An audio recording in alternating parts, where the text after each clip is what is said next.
जितने आस्था चैनल पर कथा सुन रहे हो, जितने फेसबुक और यूट्यूब पर सुन रहे हो, बहुत सावधानी से सुनना।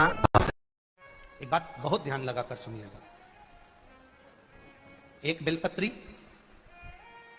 और उस बेलपत्री में एक चंदन की बिंदी और एक अक्षत का दाना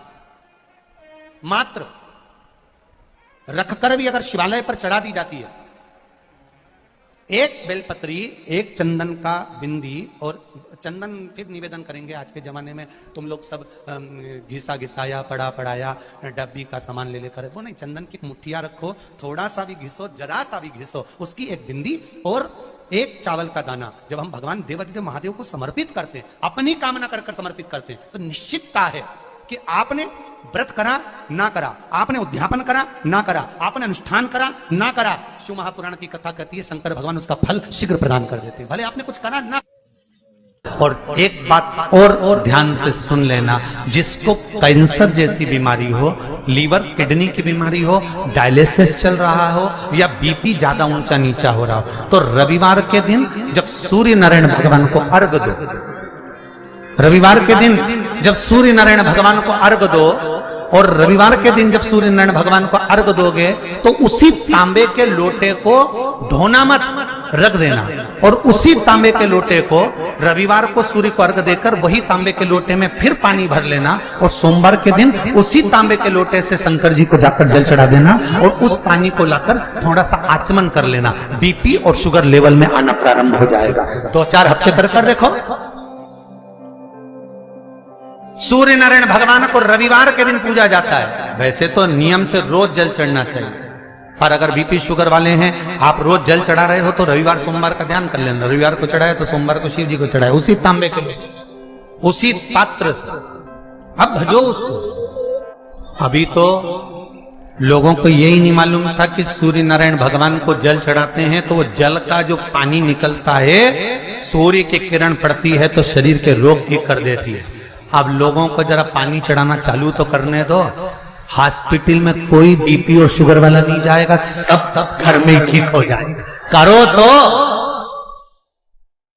याद रखिए, मान लो घर में अगर लक्ष्मी नहीं आ रही, किसी कारणवश कोई कार्य ऐसा हो गया हो कि आप बहुत मेहनत कर रहे हो, सफलता नहीं मिल रही हो, लक्ष्मी प्रवेश नहीं कर रही हो, तो महाराज बेल का जो फल होता है, उस फल के अंदर का जो गुर्दा होता है, बेल के फल का अंदर का जो भाग होता है गुर्दा, उसको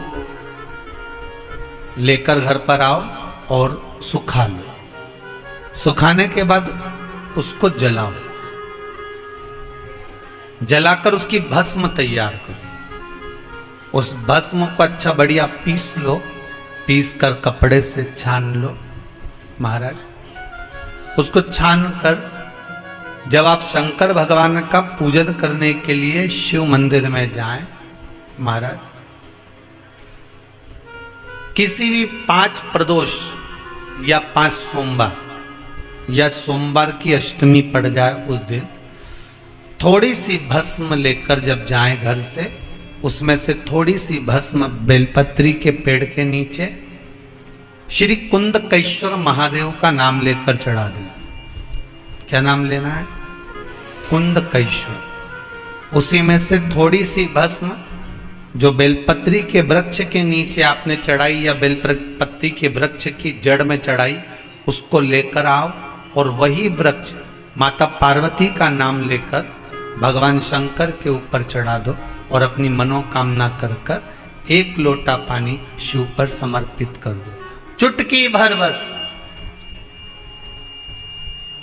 ज्यादा नहीं, मात्र चुटकी भर। 5 प्रदोष भी पूरे नहीं होंगे और बाबा चाहेगा कि आपका जो लक्ष्मी रुकी हुई है या व्यापार नहीं चल रहा या कार्य नहीं हो रहा, तो बाबा उसको 1 प्रदोष 2 प्रदोष करोगे, तीसरे प्रदोष में तो बाबा धक्का लगा ही देगा, कैसे ही लगाएगा वो लगा। शंकर भगवान को भस्म अति प्रिय है। बेलपत्री किसका प्रतीक है? माता पार्वती। जब मां जगत जननी जगदम्बा, आप लोगों ने अभी नवरात्रे गए हैं तो नवरात्रे में दर्शन किया होगा, माता का जहां यज्ञ होता है, सप्तसती से यज्ञ हो चाहे मां अंबे जगदम्बा का जो यज्ञ होता है, उसमें बेले के फल की भी आहुति लगती है।